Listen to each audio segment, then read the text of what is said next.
this video, I'm going to show you guys how to apply for a Canadian citizenship online. To be eligible for online application, you must, one, apply only for yourself. Remember that if you're applying for you and your family, apply on paper. See the paper format video in the description area. I have all the step-by-step process on how you can apply with the paper format. Without wasting any time, let's dive right in so I can show you guys how to start this process. So the first thing you have to do is to answer these questions because it's going to help you know if you're eligible or not. It says, find out if you can apply online for Canadian citizenship. Do you have a valid email address? I'm going to say yes. Are you a permanent resident? Yes. Will you be between 18 and 54 years of age when you submit your application? Yes.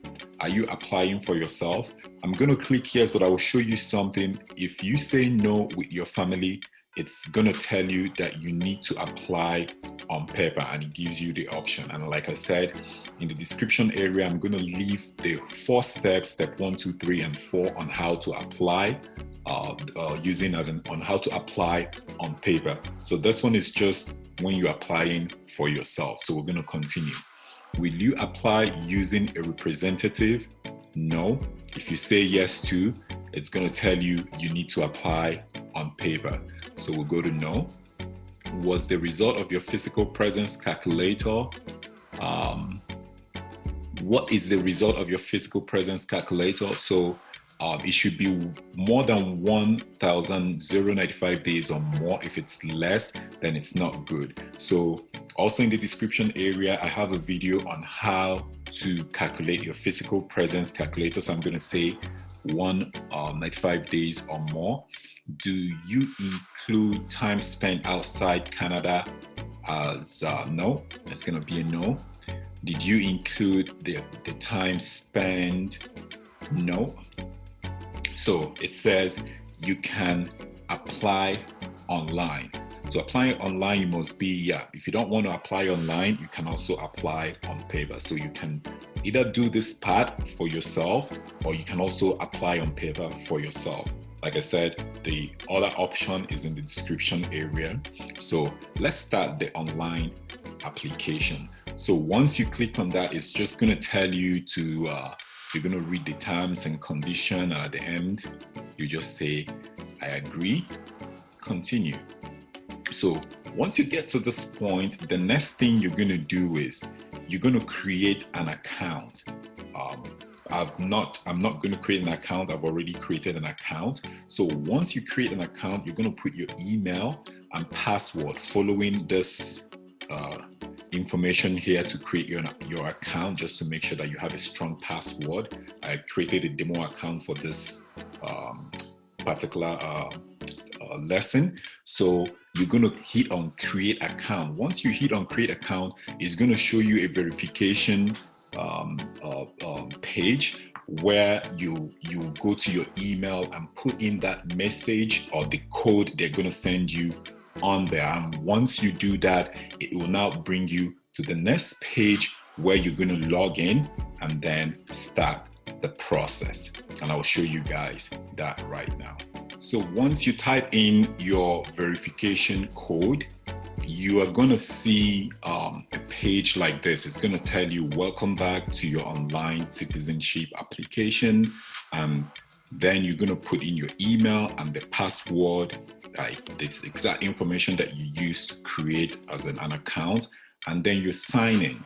Like I said, I've done this. And then once you sign in, it's going to bring you to the main page while we're going to start the application process. And that page is going to look exactly like the next page I'm going to show you guys right now. So once you sign in, this is the page you're going to see. It's a little bit similar like the paper page, but this time around it's online. And I think this is like super easy to follow. So we're just going to run it through fast. Like I said, this is a demo page that I created, and I filled this out already so that I can just walk you guys through it so that we just run through it super fast. So now it's going to ask you, tell us about yourself. You choose the language you want to apply in. If you have special needs, you're going to say yes or no. And if you want to learn more, you hit this button. It tells you what special needs means. In here, it's going to ask you to put in your UCI number. So your UCI number, I just put this 1, 2, 3, 4, 5, 6, 7, 8, is the ID number on your permanent residency card. Those 8-digit numbers, that's the number. It's also known as a UCI number. So if you click on this, it's going to explain more about that. So here you're going to fill out all your name, as in you're going to fill out your full name, given names, just like it is on your permanent residency card or any of these requirements they have right here. So going down further, it's going to ask you, have you changed your name since becoming a permanent resident? Yes or no. Have you used another name? Yes or no. You choose your gender. If you changed your gender, you're going to request for a change gender identification form. This is really straight to the point. You click on this form and it's going to take you to the form you're going to be needing. You put your height, your eye color, your date of birth, your place of birth, your country, your marital status, and then it tells you with a blue check that this page is ready. You go to the next one, which is your contact information. So on your contact information, you're going to put in your email. You're going to have your email. You're going to have your home address where you currently live. So if you're outside of Canada, you can also put that. Then it has this optional. You can put it in or not, but the ones with the asterisks, like the red check, the red asterisk is what you're going to use. Mostly it's the ones you're going to focus on more. And you load in your information like I did here. Check if the address is the same as the home address. I'm trying to be fast so that I can make this video super short. And then you fill out your phone number. Like this is super self-explanatory. If you have a different phone number, you do the same. Are you using a representative? No. If you say yes, then you have to use the paper format. Are you paying someone to fill out the form? It's a no. This is going to be a no too because you're not using a representative, and it's going to tell you this page is ready. And then you go to the next one, which is residence and tax. You click on that, and then this comes out. So physical presence says your eligibility period 5 years is 5 years before the date you sign this application form. So I want you guys to pay attention here. If you haven't completed your physical presence calculation, you can click on this to do that, or you can check in the description area. You will see a video I made on how to calculate. I think it's like 4 or 5 minutes video on how to calculate the physical presence calculation. And once you do that, you can see that you can upload it. It says, we encourage you to apply with more than 1,075 days of living in Canada, right? And you do not need to sign the calculation. You just upload the file here, just like I did. Once you upload it, you keep going. The eligibility end date is the day before the date you submit your application. What they're trying to say here is, let's say I filled this, I did my physical presence calculation on March the 7th, and I'm submitting on March the 8th. It rhymes very well, because if I fill it out on the 7th and I'm trying to submit on March the 9th, then it doesn't fit in. That's what they said here. The eligibility end period is the day before the date you submit your application. So 0707 or 0708 on your application, right? So then it tells me my eligibility period here. Once you guys watch that video on how to how to fill out your physical presence calculator, you're going to understand this part. So during your 5-year eligibility period, did you leave Canada? No. Address. So on here, you're going to list all addresses inside and outside of Canada. If you haven't left Canada, I don't think you're going to provide a police certificate. But if you have been inside Canada, if you've been outside, then you're going to have that option. So If you have more than one, you're gonna keep adding all the information here and you save. Under is a sample of an address I filled out already. So under here you can delete, you can edit. Let's say I click on that. Now you can edit this information, update it if you have more, and once you're done, you save address and it tells you it has been placed in order change. So then if you have more, you can add and you keep going. Then over here, it's asking you, in the past 4 years, were you in a country or territory other than Canada for more than, if it's a yes for you, you click on that. If it's a no, you click on that. So if it's a yes, it's going to ask you which country is that. If it's a no, that goes away. So for your income taxes, it's going to request for your SIM, and then you provide your 9-digit number. I just used a random number here, 1, 2, 3, 4, 5, 6, 7, 8, 9. Then tell us when you filed your income taxes in the last 5 years. So if you filed all your taxes, you just have to check 2020, 2019, 2018, 2017, and 2016. If you haven't, you have to say you haven't. And also, I'm going to include a video on how to file your taxes in Canada. I have made a video on how to file the taxes in Canada. If you haven't filed your taxes, that will help you with that as well. After you've done that, you just say, yes, I give my consent. This is more like for them to release your information, your tax information to CRA, because these things, they're all connected, right? And once you do that, then you keep going. Immigration and citizenship status. So have you held citizenship any place other than Canada? If it's a no, I don't think it's definitely going to be a yes, because you're someone who came to this country, right? So I already put in an information here already. So if you've held citizenship in different countries except one country, you're gonna put all the informations there. But I did one already, so I just filled out this information here. So if you want to delete and update, you delete here. If you want to edit, like I did in the previous one, you do the same thing and you save. Your travel documents and passports. Have you held travel documents or passports during your 5-year eligibility period? You're going to say yes, and then you're going to put all the whole information here as well. So I did one already, and it's down here. So this is just, like I said, a demo page that I created. So let me edit this one and show you guys what it looks like. So for this one, I just put like the document number, the date, the document was issued, the expiring date, made up a number here in Canada and Ottawa. That is where most people renew their passport. But if yours isn't done in Canada, it's from your country, you also have to indicate that.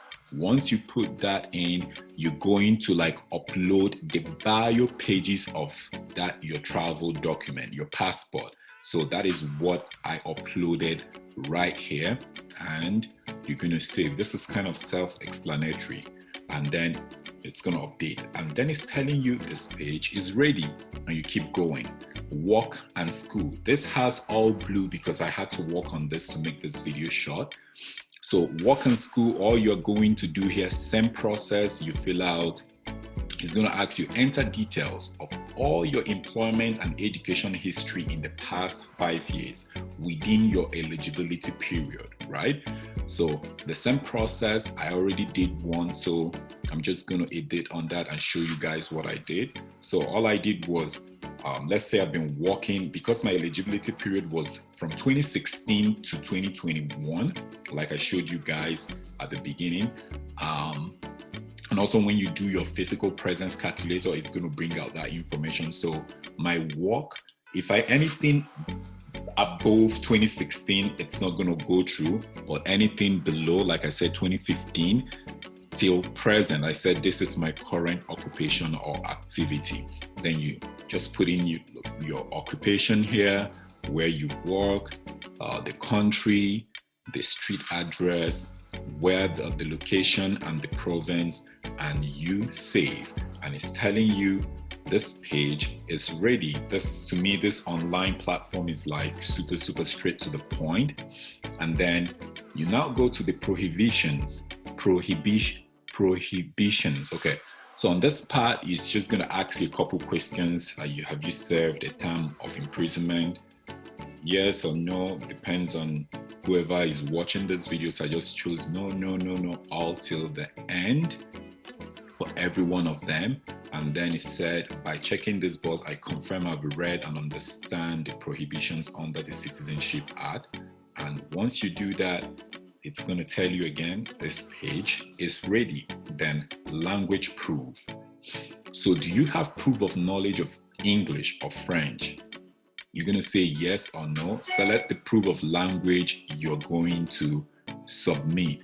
There are options here that you can, once you click on the drop button, it's going to bring so many options for you, right? It's going to bring so many options here for you. You're going to choose what works for you depending. There is IELTS, it's just proof of English language. Go through it and choose what works for you. There is, if you don't see anything, you choose other and just choose something like, this is what I use for mine because I studied in Canada. So schools in here, it's in English. So it's a proof, right, of English language. So you choose that school transcript or whatever works for you. You upload that. For this ones, I just uploaded something. Now you're going to upload that. It says upload language proof. And here is where you're going to click to add those files, right? And you can delete to upload a new one if you want. And once you do that, it's going to tell you this page is ready. And then you go to the next one, consent. Consent to disclose personal information after you acquire citizenship. Pretty much it's just going to ask you, I authorize IRCC to forward my personal information. Just read this, yes or no. It's telling you no other information will be forwarded, yes or no. I just clicked on yes. For every one of them, you read through. And at the end, for this one, I just said, I don't live in Quebec. And once you finish answering those questions, it's going to tell you again, this page is ready. That's why you see all these blue checks. And then you go to the next one, upload more documents. So here, it's going to request you need to submit more documents for your application. Citizenship photo and personal identification ID. It says one ID digital citizenship photo. I made a video on I think it's the step 4 on the paper application. It's going to be in the description area on where to get a citizenship photo. And also, if you don't want to watch that video, you can just click on this drop button here and it's going to explain to you all the requirements of what they're looking for, right? But I made that video because that video kind of helps you. They already know the specifications and everything, because it also says you must also upload the photographer information. Those guys, they're gonna write their information at the back of those passport photographs, right? So that's why I made that little video in the step 4 on document checklist. You can check that out if you want. If not, you can just click on this and it's gonna help you. Once you do that, you're gonna click on add file. Once you click on that, this is gonna come up and then you do what? You add your information and then it's in here. Then same process, you're gonna submit 2 pieces of personal identification. For this one, you can hit on this button and it's gonna tell you exactly what they are looking for. Driver's license, health insurance card, senior citizenship identification card. So you can use this once to find out what you're going to be needing. Once you have that ready, you upload it into your computer, you add it as a file like I did. I just uploaded something here to show you guys. If you want to remove, you delete and you add file. One thing I've noticed with this is even if you don't save it and you come back later and log in, your information is still going to be there. And then these ones are optional. This is if you've had a change of your birthday or you've had a change of sex or gender, and other supporting documents. And down here is going to tell you this page is ready as well. And we now get to the final part where you're going to pay your fees. It says you can pay once you're ready to submit your application.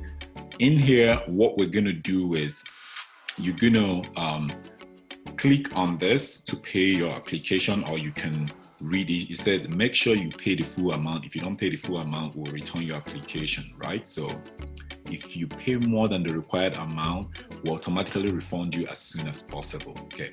So then two, it says save your receipt as a file. So what I've done here is like upload something as a form of a receipt once you've made the payment, but I'll show you guys how to make an online payment in here, right? Same thing, once you make an online payment, the good thing with making online payment is you're just going to upload the receipt you get online as a file, and that is straightforward. So let me show you guys how to pay for your online application, and then we're going to review and submit the application. So on here, once you get to pay your application fee online, all you have to do is click on Citizenship, because that's what you're doing. Once you click on Citizenship, it's going to show you how much you're going to be paying for one person, because this one is just for yourself. You put one, and at the end, you submit. It's going to take you through the whole process, and then you get your receipt. And once you get your receipt, you save it on your computer and attach it as a file. Once you attach it as a file, like I did here, it's going to tell you this page is ready. And once that is done, we go to the final phase, which is review and submit. So now you have the option to click on each and every one of them to review your information. It said, before you submit your application, correct any errors, provide any missing information. But mine is telling me that everything is good to go. So I'm just going to click on what? Continue.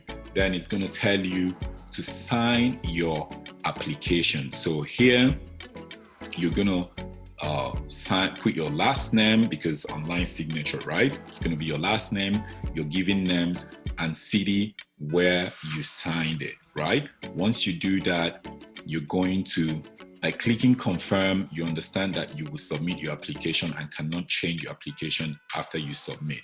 You're going to click on this, confirm and submit my application. And that is all you have to do with applying to become a Canadian citizenship online. Like I said, if you want to apply with your family, in the description area, you're going to find the paper format. And if you don't understand this online process and you still want to do it in a paper format for just yourself, also in the description area, you're going to see that video. I hope this helps anyone looking for a way to fill out their citizenship application online or on paper. Thank you guys for watching, and bye for now.